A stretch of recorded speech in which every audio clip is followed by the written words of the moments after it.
I've been thinking about that a lot too. It's a lot. For a long time, I was so focused on how do I help people heal, focused on healing past stuff so they can, you know, live the life they want to be living, lifestyle, all that. But now I've been thinking more about my coaching is training. The accelerated evolution methods are meant for training. And that's the approach I've been taking a lot more with people. How do we train your mind, body, and spirit to continuously live the life you want to be living? Because that's what's required. Yes. Two aspects of this that I have found in personal growth and developing ourselves. So we're achieving the lives that we want. Number one is the clearing side.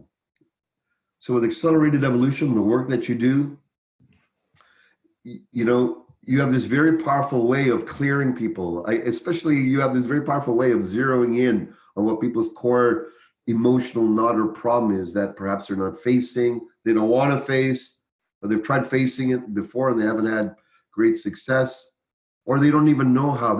It's scary to face limited thoughts or past stuff in the past. Well, we're able to clear those very rapidly. And when you clear them, then is the second phase, cultivation. Cultivation means the work that you need to do to strengthen yourself, to develop your skill sets, to develop your ability, whether that's financial literacy, relationship literacy, whatever literacy, whatever knowledge and study you need to develop even more of. It's very valuable to recognize that you just shouldn't be clearing stuff from the past for the rest of your life or looking at, oh, my past is holding me back. No, do the work you need to do. Contact Andrew, do the work you need to do to clear, but also get on the path of cultivating your strengths. What are you good at? What do other people around you respect you for? What do you respect yourself for that you know you've achieved and attained? The more you focus on bringing that out and cultivating your skills in that area, up leveling, the more your power builds. Your power and power, you become magnetic. Opportunities will start to come to you. Shit storms that happen over and over again, they'll start falling away because you're oscillating at a much higher and higher level frequency and way of being. So that's what I have to say. You got to clear and cultivate. If you're just cultivating without clearing the past, you'll have these chains around your ankle you don't even know. Like those elephants, they start as a young elephant with a little string attached to their foot and it holds them back. As a grown adult, they could easily break that rope, but they have the unconscious fear or they don't even realize how limited they are. We can resolve that in one session. That's the miracle of this. Yeah. Beautiful. Thank you. Another fun thing I thought I'd like to share with you is I just found it's this tiny little Bhagavad Gita. Have you ever seen one of these? I just found it in the house. I don't even know where it came from, but I flipped it open. I was like, okay, I'll just flip it open. It just has little summarized things. And it talked about the integration of dualities. And that, I can barely turn the pages. It's so small. Obviously, that is one of the main things that we focus on as a main principle for many things we could call it: empowerment, liberation, cultivation, the experience of oneness and truth. So I want to read a small bit of it, and then I'd love for you to share in the terminology that we use in accelerated evolution and in more simplistic terms that people can understand what it means for this, the wording of this ancient text, how we can apply that practically in integrating these dualities in our lives. So it says, joy and sorrow, heat and cold are temporary experiences arising out of contact with sense objects, O son of Kunti. You must learn to tolerate them, O descendant of Bharata. And that wise person who endures such dual aspects of perception, to whom joy and sorrow are one and the same, is eligible for eternal life, O best among men. That which changes with time cannot be considered eternal and is not the ultimate reality, because the ultimate reality is neither temporary nor does it change with time, and it is indestructible. This is the conclusion that the seers of truth have arrived at after having deliberated on both aspects. And so I think that's really beautiful. But there's a lot of people that they might say, well, what is that even talking about? They might not have that, disposition to really align or relate to these things. How can we share in a more practical way the understanding of integrating dualities and eternal life and what that speaks about? Beautiful, beautiful question. So this concept of the world is made up of dualities or polarities or antagonistic dualities, as well as complementary dualities or polarities, is timeless. It comes from many Eastern teachings, Taoism, yoga, Hinduism. Many ancient teachings are sourced, and that symbol of the yin and yang that we see so familiar, that is a symbol of these dualities. Now, a duality as an example that's pragmatic in our life, down to earth, that many of us contend with is I'm worthy and I'm not worthy, as an example. So if in our life we grew up with the feeling of I'm not worthy because we were not given the praise enough, we had failures in our life earlier, and so that hit our self-esteem in an off way, and we've identified to someone who's not worthy. Or someone said earlier in life, you were told you're not worthy, you don't matter. Or maybe you were in an environment where you were not praised or seen for your gifts, your strengths, your beauty, your uniqueness. You might grow up with this feeling of I'm not worthy. Now, we can do all the affirmations and try to change our mind around money. And if we have that deep-seated feeling of I'm not worthy, that transmission goes out in space.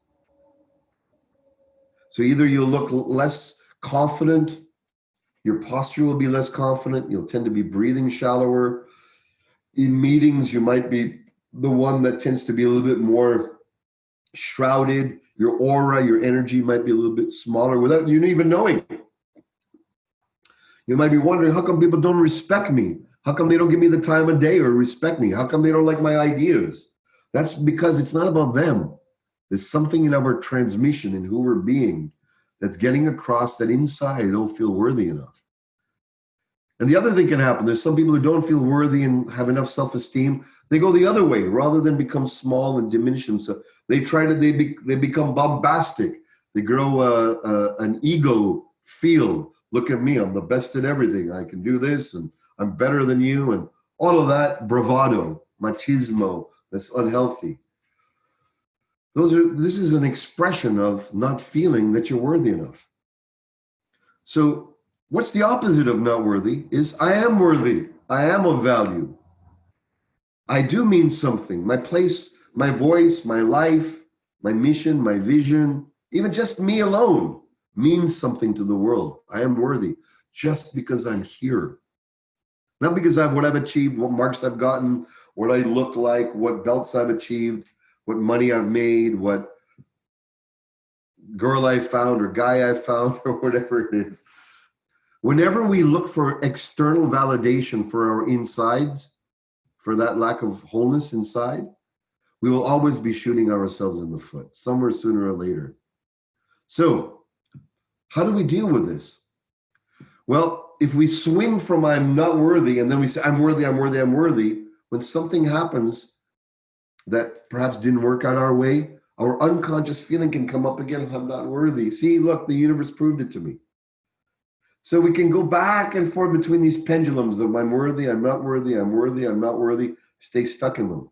So through accelerated evolution, I know you're really powerful at this, Andrew, you're able to find what are the antagonistic dualities or opposites that people get stuck in.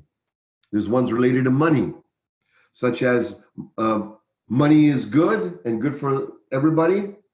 And the other one is money is bad, it harms people. There's an example. Or rich people have gotten money because they trampled on people. The opposite view is rich people have enough abundance to help the world in bigger ways.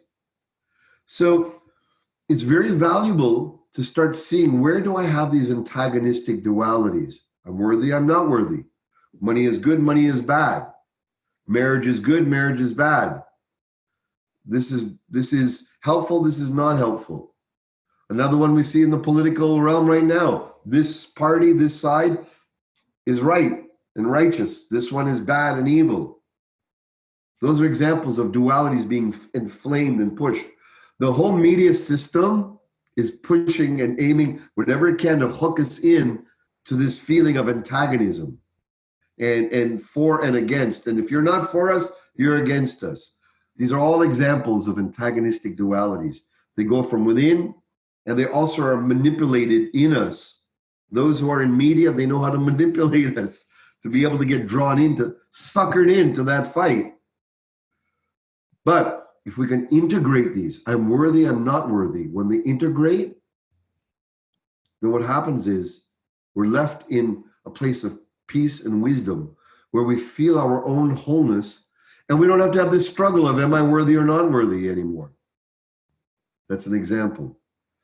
So we've created very powerful, simple techniques to integrate these universal problems that are really underneath in the background, an antagonistic duality that's wanting to come into oneness.